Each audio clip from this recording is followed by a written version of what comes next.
बिस्मिल्लाहिर्रहमानिर्रहीम। अस्सलाम वालेकुम। मैं फ़रज़ाना ख़ान, आपकी सोशियोलॉजी पार्ट 2 की टीचर आपसे बात कर रही हूँ। उम्मीद है आप सब खैरियत से होंगे। आज हमारा 16 जून 2020 का दूसरा लेक्चर है। ठीक है, हमने कल जो अपना स्टार्ट लिया था वो सोशल प्रॉब्लम्स से लिया था। ठीक है, और कल के लेक्चर में हमने सोशल प्रॉब्लम्स की डेफिनेशन, एलिमेंट्स वगैरह सब कुछ कर लिए थे। अब उन्हीं सोशल प्रॉब्लम्स में से पहला मैंने आपके लिए जो चूज़ किया है वो है अर्बनाइजेशन या शहरकारी। शहरकारी या अर्बनाइजेशन क्या चीज़ है, ये हमने देखना है कि इस दौर में हमारे जो शहरों की आबादी इतनी ज़्यादा बढ़ गई है, इसकी क्या वजह है। शहरी आबादी और शहरी हदूद में इजाफ़ा शहरकारी कहलाता है। दुनिया के तमाम माशरे शहरी आबादी रखते हैं और इन तमाम माशरों की शहरी आबादी में इजाफ़ा हो रहा है। इंसान शुरू में देहातों और कस्बों में रहता था, मगर माशी और सनती तरक्की और आबादी में कुदरती इजाफ़े ने उसको शहर बसाने पर मजबूर कर दिया। सनती इनकलाब ने शहरकारी के अमल को तेज़ कर दिया, जिसके नतीजे में लोग शहरों में आकर बसने लगे और आज दुनिया की तकरीबन आधी आबादी 47% शहरों में रहती है। आसान सी बात है, आपको ख़ुद भी समझ आ गया है ये कि जितना हमारी सनत ने तरक्की की, जितने हमारी माशी हालात बेहतर होते चले गए, जितना आबादी में इजाफ़ा होता चला गया, जितना इंसानी शऊर पहले से ज़्यादा बढ़ता चला गया, इंसान मैच्योर होता चला गया, तो उसने सोचा कि क्यों ना हम ऐसी जगहों पर जाकर बसने लगें जहाँ पर हमें जो हम काम करें वहाँ तक भी हमारी एसेस हो और उसके साथ हमें उसके बदले में सहूलियात भी मिलती रहें। ये सहूलियात क्योंकि हर इंसान की ज़िंदगी गुजारने के लिए बहुत ज़रूरी हैं, जिसमें से आपको पता है खुराक हो गई, तालीम हो गई, मेडिसिन की सहूलतें हो गई, हॉस्पिटल्स हो गए। ठीक है, और बहुत तरह की जो है सहूलतें हैं जो हमें शहरों में ही मिलती हैं और शहरों में ही हम उनसे फ़ायदा उठा सकते हैं। ठीक है, अब हम देखते हैं कि शहरकारी है क्या मुख्तलिफ़ मुफक्किरीन की नज़र में। मुख्तलिफ़ माहिरीन इमरानियात और आबादियात ने शहरकारी को एक आम अमल कहा है, यानी कि एक ये नॉर्मल प्रोसेस है या नेचुरल प्रोसेस है कि जिसमें जो है वो हम शहरों की तरफ रुख करते हैं और शहरों में ही आबाद होना पसंद करते हैं और शहरों में ही अपनी ज़िंदगियाँ गुजारना चाहते हैं। इसकी वजह जो भी मैंने आपको बता दी कि वजह वही है कि अगर हम अपने बच्चों को अच्छी तालीम दिलवाना चाहते हैं, अच्छे रोज़गार के मौके चाहते हैं, अच्छा लाइफस्टाइल चाहते हैं और अच्छी जदीद टेक्नोलॉजी से फ़ायदा उठाना चाहते हैं, तो हम जो है वो शहरों का ही रुख करेंगे।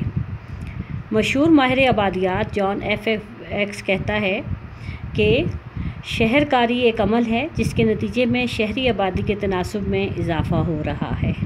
कि ऊपर हमने बता दिया, आपकी बुक में भी लिखा हुआ है, आप बुक का ये पेज निकालिए, इसमें भी आप इसको भी साथ टैली करते जाएं कि ये एक ऐसा अमल है कि जिसकी वजह से शहरी आबादी में इजाफ़ा हो रहा है। अंडरस्टूड है कि जब लोग माइग्रेट करेंगे, जब लोग शहरों की तरफ रुख करेंगे या दूसरे ममालिक से आने वाले शहरों में बसने की कोशिश करेंगे या बसेंगे, तो उसकी आबादी के तनासुब में ऑटोमेटिकली इजाफ़ा होगा। आइन रॉबर्टसन के मुताबिक शहरकारी ऐसा अमल है जिसके ज़रिए शहरों में लोगों को इर्तिकाज़ होता है। ठीक है, कि शहरों की तरफ जब वो आएंगे तो शहरों में रहेंगे तो वहाँ पर जो आबादी बढ़ेगी तो वहाँ पर वो आबादी जो है वो उसके तनासुब में भी इजाफ़ा होगा, आबादी में भी इजाफ़ा होगा। डोनाल्ड लाइट कहता है शहरकारी ऐसा अमल है जिसके ज़रिए लोगों की बड़ी तादाद देही इलाकों और छोटे कस्बों को छोड़कर शहरी इलाकों और उसके गिरदोनवा में आकर आबाद हो जाते हैं। कि लोग अपने देहातों को, कस्बों को, कि जहाँ पे वो हमेशा से रह रहे होते हैं, खेती बाड़ी कर रहे होते हैं, अपनी ज़िंदगियाँ गुजार रहे होते हैं।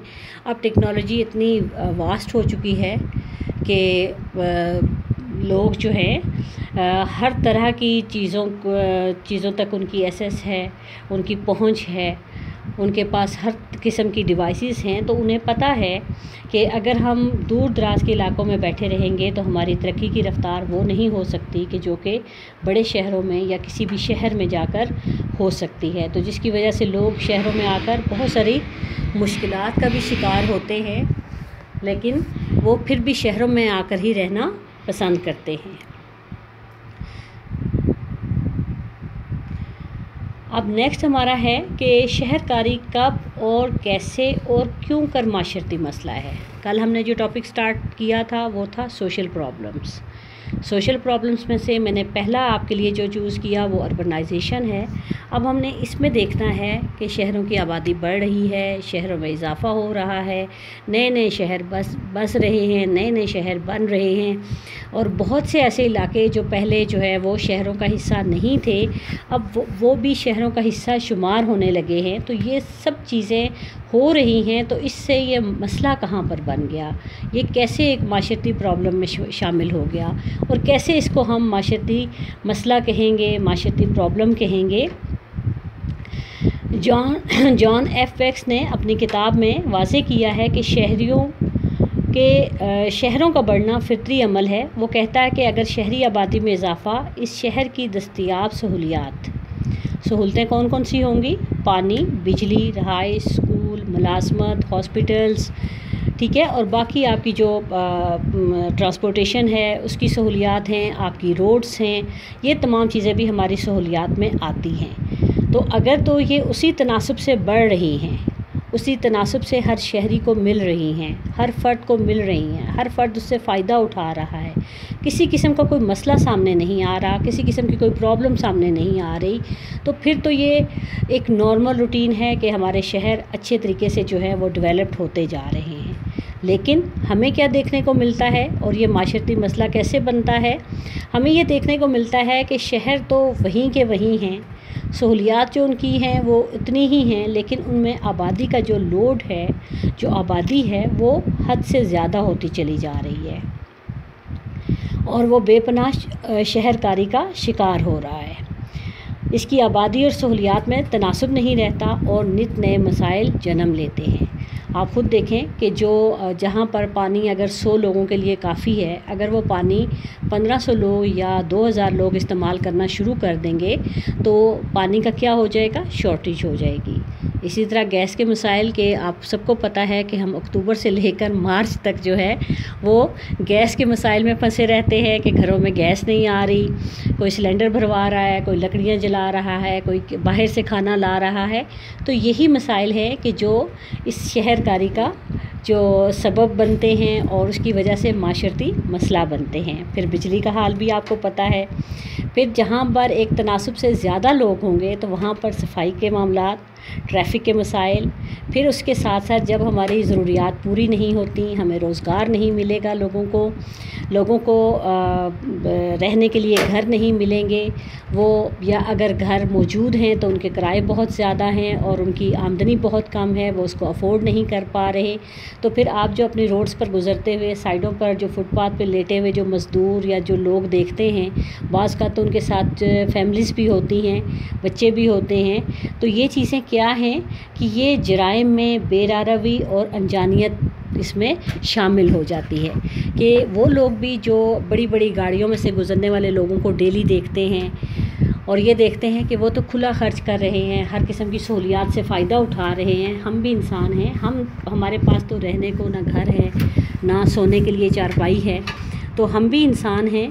तो इस तरह से जब इस किस्म की सोच उन लोगों में डेवलप होना शुरू हो जाती है, मनफी रुझान पैदा होना शुरू हो जाता है, तो जिस तरह से अनजान लोग होते हैं ना, कि अनजान लोगों का मतलब होता है कि जो एक दूसरे को जानते नहीं हैं, तो उनका बिहेवियर भी इसी तरीके से डेवलप होना शुरू हो जाता है कि जब हमारे पास ये चीज़ें नहीं हैं, इनके पास हैं, तो अगर सही रास्ते से नहीं मिल सकती तो उनको छीन लिया जाए, उनको अपने लिए इस्तेमाल करने की कोशिश करनी चाहिए। तो जब ये सोच माशरे में पैदा होना शुरू हो जाए, पहले शुरू तो ये कुछ लोगों से होती है, एक ग्रोह से होती है, लेकिन बढ़ते बढ़ते फिर ये पूरे माशरती निज़ाम को या ज़्यादा आबादी को अपनी लपेट में ले लेती है। तो इस तरह से जो है वो जराइम में भी इजाफ़ा होता है, बेरारवी में भी इजाफ़ा होता है, और जो चीज़ उन्हें आसानी से दस्तयाब होती है तो फिर उसके लिए वो मेहनत करना कभी भी पसंद नहीं करते। इस वक्त पाकिस्तान के शहर भी बेपनाह शहरकारी के शिकार हैं, जिससे शहरों में दस्तयाब सहूलियात में गिरावट वाक़या हुई है, मकानों की किल्लत है, माहौलियाती आलूदगी है और जराइम है और ख़तरनाक हद तक बढ़ती हुई इखलाकी बेरारवी है। ये चीज़ें हम क्लास में भी बहुत दफ़ा थर्ड ईयर में भी डिस्कस कर चुके हैं। आप थोड़ा सा अपना जहन पर जोर दें। तो जहाँ पे भी किसी भी प्रॉब्लम का आगाज़ होता है या कहीं पे भी कोई बुराई, जुर्म या किसी भी किस्म की नेगेटिव थिंकिंग का आगाज़ होता है, तो उसके पीछे रीज़न क्या होती है कि जब हम सबसे पहले अपनी इखलाकियात या अपनी जो इखलाकी कदरें हैं या हमारी जो वैल्यूज़ हैं जो इस्लाम ने हमें सिखाई हैं या हमारे माशरे ने हमें सिखाई हैं, हमारे बड़ों ने हमें सिखाई हैं, हम उनसे दूर होना शुरू होते हैं, उन्हें निगलेक्ट करना शुरू करते हैं, उन्हें छोड़ना शुरू करते हैं, तो वहाँ से फिर हम मनफी रास्तों की तरफ या मनफी सोचों की तरफ जब जाते हैं तो फिर ये फ़ासला वो बहुत तेज़ी से तय करते हैं और मसाइल में इजाफ़ा होता चला जाता है। अब मेरे ख़्याल में आपको ये समझ आ गया होगा कि अर्बनाइजेशन या शहरकारी किस तरह से एक माशरती मसला बनता है। आगे हम जो इसकी मेन हेडिंग्स करेंगे या इसकी जो मज़ीद जो इसके पॉइंट्स हैं उनको डिस्कस करेंगे तो ये आपको क्लियर होता चला जाएगा। अच्छा जी, अब इसके साथ ही है नेक्स्ट आपका है कि शहरकारी की वजूहात क्या हैं। ठीक है, अब हम जो अपना थर्ड लेक्चर लेंगे उसमें हम इसकी अपनी थेरीज़ का बताएंगे कि इसकी थेरीज़ क्या क्या हैं। ठीक है, इसके एसेंशियल्स क्या हैं किसी भी शहर के और अर्बन पॉपुलेशन के क्या हैं, ये हम उसके साथ रिलेट कर देंगे। ठीक है, अभी हम इस पे जाते हैं कि शहरकारी की वजूहात क्या हैं, रीज़न्स क्या हैं। सबसे पहला आपका लिखा हुआ है internal rural to urban migration, यानी देहातों से शहरों की तरफ दाखिली हिजरत। इससे मुराद है कि मुल्क की देही आबादी का शहरों की तरफ मुंतकिल होना है। सनत याफ्ता या सनती तरक्की के हामिल माशरों में शहरबंदी की ये सबसे बड़ी वजह है। किसी भी माशरे में जितनी ज़्यादा सनतें तरक्की करेंगी इसी कदर शहरी आबादी में इजाफ़ा होगा। कि आप खुद देखें कि जहाँ पर अगर कोई छोटी सी भी अगर आपके इर्द गिर्द किसी इलाके में कोई शॉप खुलती है या किसी किस्म की कोई छोटी सी फैक्ट्री या इंडस्ट्री का आगाज़ होता है तो वो सिर्फ़ उस जगह तक महदूद नहीं रहता।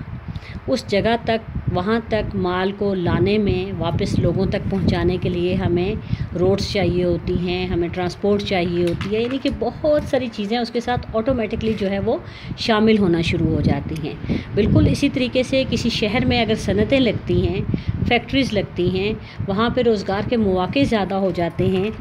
तो जितनी सनतें लगना शुरू होंगी, जितनी फैक्ट्रीज़ होंगी, जितने ऑफिसेज़ होंगे, जितनी आपकी मुख्तलिफ़ किस्म की कंपनियां होंगी, इतना ही वहाँ पर लोगों का जो है वो आना जो है या लोगों का उसकी तरफ हिजरत करने में इजाफ़ा हो जाएगा। लोग आला तालीम, सेहत और दूसरी सहूलियात के लिए देहातों से शहरों की तरफ नकल मकानी करते हैं। आप खुद देखें, आप पिंडी इस्लामाबाद में जो लोग रहते हैं उन्हें पता है कि हमारे डोर स्टेप पे हर किस्म की सहूलतें हमें अवेलेबल हैं। हम अपने घर से बाहर निकलेंगे, रोड्स मौजूद हैं, ट्रांसपोर्ट हर तरह की मौजूद है जो भी हम अफोर्ड कर सकते हैं। ठीक है, हॉस्पिटल्स, डिस्पेंसरीज़, प्राइवेट क्लिनिक्स, हर किस्म की सहूलतें हमारे पास मौजूद हैं। तालीम के लिए देखें, प्राइवेट स्कूल, सरकारी स्कूल, कॉलेजेस, यूनिवर्सिटीज़, हर लेवल पर आप में जितनी एबिलिटी है, जितना आप अफोर्ड कर सकते हैं, जितना आप जिस चीज़ को अवेल कर सकते हैं, आप उसके लिए जो है आपको ज़्यादा तगदो नहीं करना पड़ती, ज़्यादा सोच विचार नहीं करना पड़ती, आपको ज़्यादा टाइम नहीं लगता वहाँ तक पहुँचने में। लेकिन जो दूर दराज के देहात हैं, इलाके हैं या ऐसे एरियाज़ हैं कि जो ज़्यादा डेवलप नहीं हैं, तो उनके लिए ये चीज़ें यहाँ इन तक रसाई हासिल करना जो है वो मुश्किल हो जाता है। अब नेक्स्ट जो पॉइंट है वो है आपका आबादी में कुदरती इजाफ़ा। अगर देहातों से शहरों की तरफ नकल मकानी ना भी हो फिर भी शहरी आबादी में कुदरती इजाफ़ा होता है जो कि शहरों के फैलाव की एक बड़ी वजह है। मसलन कराची की आबादी 1 करोड़ से ज़्यादा है। इतनी बड़ी आबादी वाले शहर की अपनी आबादी में सालाना इजाफा भी शहरकारी की एक बहुत बड़ी वजह है। अब जहाँ पर अर्बनाइजेशन में हम दूसरी चीज़ों को हम काउंट करते हैं या उनकी वजह से कहते हैं कि जी हमारे शहरों की आबादी में इजाफा हो गया, हमारे शहर जो है वो ओवरलोडेड हैं, ओवरबर्डन हैं, उनकी जो सहूलियात हैं वो लोगों को नहीं पूरे तरीके से मिल रही, प्रॉब्लम्स आ रही हैं, चीज़ें महंगी हो गई हैं। तो वहाँ पे इसमें सबसे बड़ी रीज़न ये भी होती है कि जो शहर पहले से ही बड़ा है, जिसकी आबादी पहले से ही ज़्यादा है, उसमें आबादी में एक जो कुदरती इजाफा होता है उसकी वजह से भी वो आबादी बढ़ती चली जाती है। वो शहर ख़ुद भी बढ़ रहा होता है और आने वाले वक्त के साथ साथ जो दूसरे इलाकों से, दूसरे मुल्कों से, देहातों से, कस्बों से जो लोग आकर आबाद होना शुरू होते हैं, अगर इस साल 10 लोग आकर आबाद हुए, उनकी जो फैमिलीज़ हैं उनके मतलब आगे बढ़ते बढ़ते फिर वो आबादी में ज़्यादा इजाफा होना शुरू हो जाता है और उसमें जो है वो ज़्यादा तेज़ी से जो है वो सहूलतों का और बाकी जो चीज़ें हैं उनकी जो है वो तनासुब में कमी आना शुरू हो जाती है। नंबर 3 है बैनुल-अक़वामी शहरी हिजरत। जब लोग किसी मुल्क से दूसरे मुल्क की तरफ हिजरत करते हैं तो इस मुल्क के किसी बड़े शहर में जाकर बसते हैं, ना कि देहातों का रुख करते हैं। मसलन पाकिस्तान से इंग्लैंड या अमेरिका जाने वाले लोग इन मुल्कों के बड़े शहरों में रहते हैं, जिससे शहरी आबादी और शहरबंदी में इजाफा होता है। मगर पाकिस्तान में शहरबंदी की ये वजह नहीं है, क्योंकि पाकिस्तान में बैनुल-अक़वामी हिजरत ना होने के बराबर है। माशी सर्वे ऑफ पाकिस्तान के मुताबिक पाकिस्तान में गैर मुल्की अफराद की तादाद जो है वो अभी 3000 से कुछ ही ऊपर है। यानी कि एक ये रीज़न भी है कि बैनुल-अक़वामी जो हिजरत है कि लोगों में ये एक ट्रेंड पाया जाता है कि जी हम दूसरे ममालिक में जाकर आबाद हो जाएं, वहाँ से एजुकेशन हासिल करें। जब लाज़मी बात है वो एजुकेशन के लिए वहाँ जाएंगे, उनका अपना एक सेटअप बनता है, वो रहना शुरू कर देते हैं। जब वहाँ पर रहकर वो अपनी एजुकेशन को कंप्लीट करते हैं तो फिर उसी के साथ उनका होता है कि ठीक है हम यहाँ पे जॉब भी कर लें, और अगर जॉब के मौक़े ज़्यादा अच्छे हैं, सहूलियात अच्छी हैं, सब कुछ जो है वो उन्हें आसानी से अवेलेबल है, तो इस तरह से वो लोग वहीं के होकर रह जाते हैं। तो ऑब्वियस सी बात है कि जो अपने मुल्क को छोड़कर दूसरे मुल्क जाएगा तो उसकी किसी देहात या किसी कस्बे में जाकर आबाद नहीं होगा, वहाँ जाकर वो ज़मीन पर हल नहीं चलाएगा, ना वहाँ जाकर वो बिल्कुल एक ऐसा देहाती ज़िंदगी अपनाएगा, बल्कि उसकी कोशिश होगी कि वो किसी बड़े शहर में जाए। अगर वो मुलाजमत के लिए जा रहा है तो तब भी मुलाजमत के मौक़े बड़े शहरों में ज़्यादा होते हैं, चाहे किसी भी किस्म का उसने रोज़गार अपनाना है, चाहे मुलाजमत करनी है, चाहे कारोबार करना है, चाहे कोई अपना बिज़नेस शुरू करना है, या जो भी उसने तरीक़ाकार अपनाना है, उसके लिए उसने यही करना है कि वो किसी बड़े शहर में जाएगा। तो बड़े शहर में कम से कम उसको ये तो होगा ना कि अगर मुझे अपने सोच के मुताबिक या अपनी क्वालिफ़िकेशन के मुताबिक अगर जॉब नहीं मिलती तो किसी न किसी किस्म की तो जॉब मिल ही जाएगी, और उससे वो अपनी डेली लाइफ को वो गुजार सकता है। तो इस तरह से जो लोग किसी दूसरे मुल्क में जाते हैं तो वो वहाँ पर बड़े ही शहरों का रुख करते हैं, बड़े ही शहरों में रहना पसंद करते हैं। तो इस तरह से उनकी जो आबादी में इजाफ़ा हो जाता है। फिर अगला आपका पॉइंट है टेक्नोलॉजी और सनअती तरक्की। टेक्नोलॉजी और सनअती तरक्की ने भी शहरकारी के अमल में अपना किरदार अदा किया है। टेक्नोलॉजी और सनअती तरक्की ने न सिर्फ देहातियों को शहरों में मुंतकिल होने में अपना किरदार अदा किया, बल्कि लोगों की सोच और जहनों को भी तब्दील कर दिया। जिस इलाके में सनअती तरक्की होती है वो इलाका वक्त के साथ शहर में तब्दील हो जाता है, क्योंकि लोग काम और मुलाजमत के सिलसिले में सनअती इलाकों का रुख करते हैं, जिससे इस इलाके में तरक्की और तब्दीली वाक़ई होती है। दरअसल टेक्नोलॉजी और सनअती तरक्की शहरकारी की रफ्तार को तेज़ कर देते हैं। ठीक है, इसमें से भी देखें, आपको सबको पता है कि टेक्नोलॉजी कितनी वास्ट है, कितनी तेज़ी से तब्दील होती है। ठीक है, उसी के साथ फिर जब टेक्नोलॉजी में तब्दीली आती है तो ऑब्वियस सी बात है कि जो हमारे सनतें हैं उनका में भी तब्दीलियाँ लाई जाती हैं। जैसे मशीनें, आप कंप्यूटर को देख लें कि जो शुरू में कंप्यूटर बने वो किस किस्म के थे। ठीक है, उसके बाद आप लैपटॉप हैं, अब आप अपने हाथों में इस्तेमाल होने वाले मोबाइल्स को देखें, आप इनसे बहुत मुख्तलिफ़ किस्म के काम ले सकते हैं कि जो कि पहले हम सोचते भी नहीं थे कि हम इनसे इस तरह का काम ले सकते हैं। तो जब टेक्नोलॉजी तब्दील होती है तो उसी के साथ हमारी जहन और हमारी सोच भी तब्दील होती है। और जब आपका जहन और सोच तब्दील होती है तो उसके साथ साथ फिर इंसान का जो है वो सोचने का अंदाज़, अपनी ज़िंदगी गुजारने का अंदाज़ और ज़िंदगी को बेहतर से बेहतर करने के लिए उसकी जो तगोदो होती है वो भी तेज़ हो जाती है। और फिर वही रीज़न्स मैंने आपको बताई कि अगर किसी के पास पैसा है और वो अफोर्ड कर सकता है तो वो कभी भी किसी छोटे शहर में या गांव में या कस्बे में या देहात में नहीं रहेगा। उसकी कोशिश होगी कि उसके बच्चे अच्छे स्कूलों में तालीम हासिल करें। अगर उसकी मुलाजमत इस तरह की है कि वो उससे बेहतर के लिए वो अप्लाई कर सकता है या नई मुलाजमत को ज्वाइन कर सकता है तो वो तब भी ऐसा ही करेगा।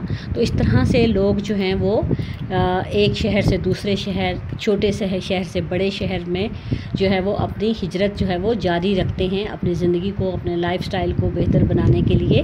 तो इस तरह से भी शहरकारी में इजाफ़ा होता है, बल्कि तेज़ हो जाता है।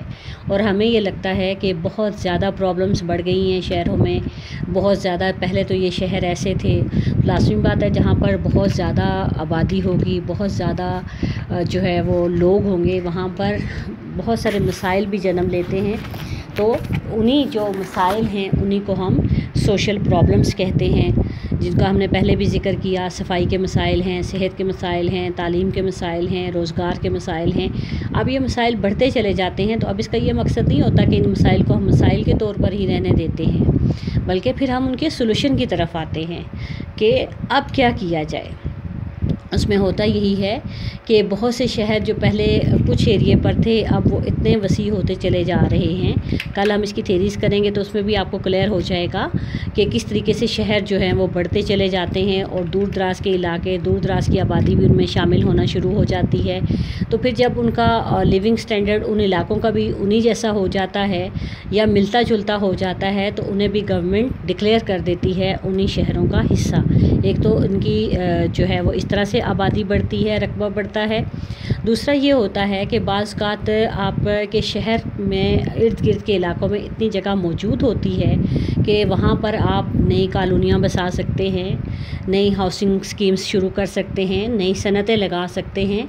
तो फिर वही पहला पॉइंट आ जाता है कि जहाँ पर ज़्यादा सनतें हैं, ज़्यादा मुलाज़मत के मौक़े हैं, जहाँ पर ज़्यादा जो सहूलियात हैं वो लोग ऑटोमेटिकली उन्हीं जगहों का रुख करेंगे तो वो इलाके भी शहरों में शामिल होना शुरू हो जाते हैं। नेक्स्ट आपका पॉइंट है रीक्लासिफिकेशन यानी तकसीम नौ। इससे मुराद है कि किसी देही इलाके का शहरी आबादी में मुंतकिल होना है, चाहे उसकी वजह कुछ भी हो। जब कोई देहाती इलाका बहुत ज़्यादा फैल जाए और इसमें शहरी आबादी वाली खुसूसियात मौजूद हों तो ऐसे इलाके को शहरों का दर्जा दे दिया जाता है, जिससे शहरबंदी में इजाफ़ा होता है। जैसे हाल ही में सुबह पंजाब की 2 तहसीलें चिन्योट और ननकाना को ज़िले का दर्जा दे दिया गया। और देही इलाकों का शहरों से इल्हाक भी शहरकारी की वजह है। जब शहरी आबादी में इजाफ़ा होता है तो यह अपने आस पास के देही इलाकों को अपने अंदर समो लेता है, जिससे देहातों का शहरों का हिस्सा बन जाना अमूमन देखने में आता है। आबादियात के इल्म में इस अमल को इल्हाक करना भी कहते हैं। मेरे ख़्याल में आज का लेक्चर भी आपको समझ आ गया है। बहुत आसान सा है, जिससे कि आप बहुत आसानी से जो है वो समझ सकते हैं और याद कर सकते हैं। और आपने सिर्फ ये नहीं करना कि आपने इसको ऑन करके तो सुन लेना है एक दफ़ा, बल्कि इसको थोड़ा सा गौर से सुने। आपको मैं बिल्कुल श्योर हूँ कि आपको ज़्यादा तगोदो नहीं करना पड़ेगी। और ये दोनों टॉपिक्स जो कल हमने अपने पहले लेक्चर में किया और आज हमने दूसरे लेक्चर में किया, आपको अच्छे तरीके से समझ आ गए हैं। अगर फिर भी अगर आपको कहीं पे प्रॉब्लम आता है आप मुझे फ़ोन कर सकते हैं, बता सकते हैं, ठीक है। और फिर मैंने ये सोचा है कि 2 दिन जो है वो आपसे शॉर्ट क्वेश्चंस करवा लिए जाएं, ठीक है, ताकि आप भी मुझे अपना फीडबैक भी दें, उसके साथ अपना बताएं भी कि आपको कितना समझ आया है। इसी के साथ हमारा आज का लेक्चर ख़त्म होता है। Thank you so much. अल्लाह हाफ़िज़। कितने मिनट हुए?